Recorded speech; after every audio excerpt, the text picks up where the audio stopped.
Hello, this is Mark Racine, and I'm here with another Talking Head video to introduce a new program for this year, which is an expansion of our Access for All program, and it is called Access for All at Home. Before I get into the details of the program, I want to start by talking about why we got here, how we got here, why we're going here, and what this means for you at your school. So, starting at the beginning, our vision is to build a digital society that empowers all of our students, all of our families, and works to reduce and eliminate the digital divide. Now, if you're not familiar with that term, digital divide simply means the divide that exists between those who have technology at home and those who do not, and the disparities that creates both in school as well as in society. So the digital divide is our strongest focus in making sure that we narrow and eliminate that digital divide, and that obviously the Access for All program is a very big part of that.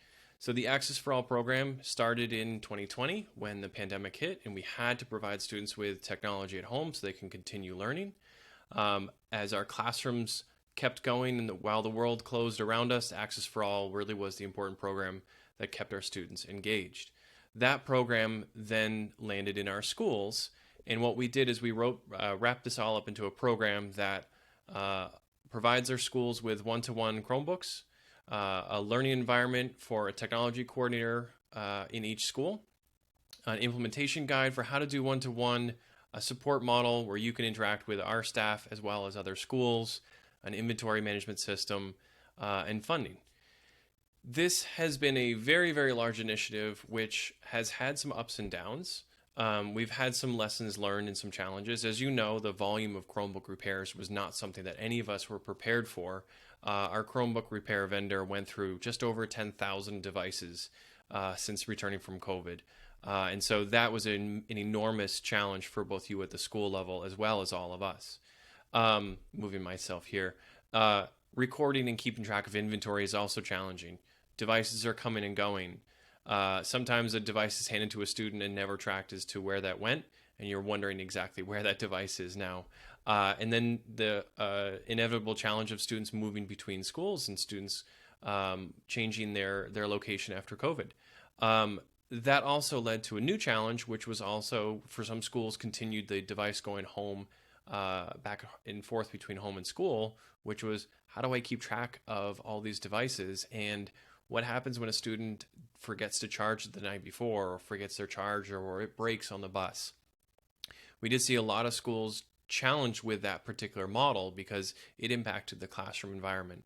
Teachers could not rely on technology if the students weren't bringing it to school with a full charge. And so we saw a lot of schools moving back towards a kind of a shared cart model or an in-school one-to-one program. And that was, a lot of it was based on some recommendations from us, based on just your availability, your staff time. It was just the right thing to do to keep the classroom engaged in a technical environment or in a technology-rich environment. But going back to our vision of reducing the digital divide, what do we do when students don't have access to a Chromebook at home now? They're unable to do their homework online because that device is in school. But having that device stay in school allowed it to be used in the classroom environment in a consistent manner. So what we did is last year we applied for a federal grant called the Emergency Connectivity Fund. And we announced this last year that we'd received the funding. And the grant was about $10 million from the federal government to bring more devices to our students' homes. So think about that Chromebook model when we rolled it out during COVID. We're going to do kind of the similar thing, but instead of doing a large district-wide deployment, we're going to give schools a lending library, a long-term lending library. So if you have a student in your school who does not have a Chromebook or a computer at home, does not have access to a computer on a regular basis, and your devices are in your school for classroom use, this lending library will be a bank of devices that you can provide to that student for as long as they need it, and at no cost to the family. This will be an extension of Access for All called Access for All at Home, very simply put. You can see in the upper right, we've etched all of the Chromebooks with that big logo, so you know exactly which devices are the at-home lending library devices. So here's what you need to know. And we want to make sure that this program is as open and accessible. And so we're going to give some general guidelines how you implement it at your school. will be something that you may need to adjust or you may need to decide with some support from us. But the goal is for you to create an accessible program for all of your students. So let me move myself over. Starting this year, at the beginning of the year, you'll be provided with additional Chromebooks, like the one in the picture from the previous slide. The number of Chromebooks was based on survey data is up to 30% of your student enrollment. Now, if that doesn't work for your community, let us know and we can adjust those numbers. The number was based on survey data that we had to provide for the grant. In fact, that survey data showed around 20% of our students prior to the pandemic did not have a device. So that 30 is a little bit of a buffer. But if that doesn't work for your community, please let us know. We just need to provide that rationale to the federal government. The Chromebooks have a 3-year accidental protection coverage.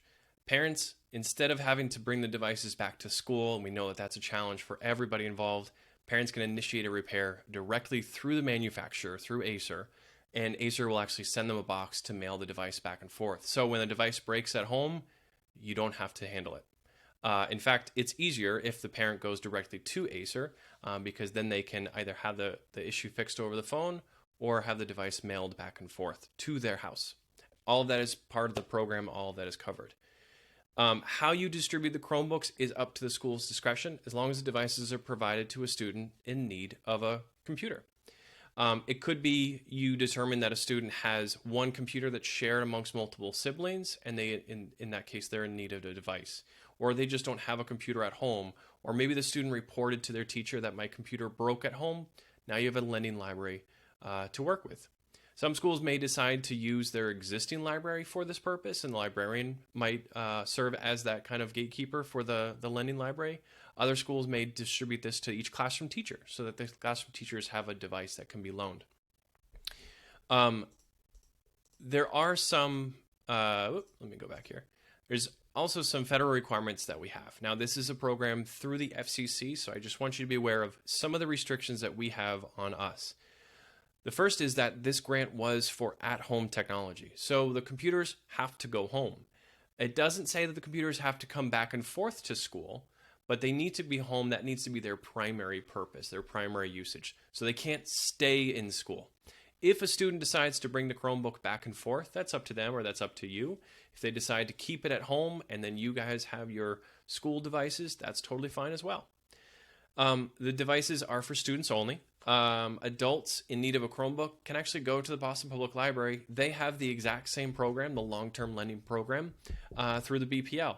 It's actually the same funding source, the same grant. So they have the same, a lot of the same characteristics as ours. Theirs is strictly for adults and ours is strictly for students.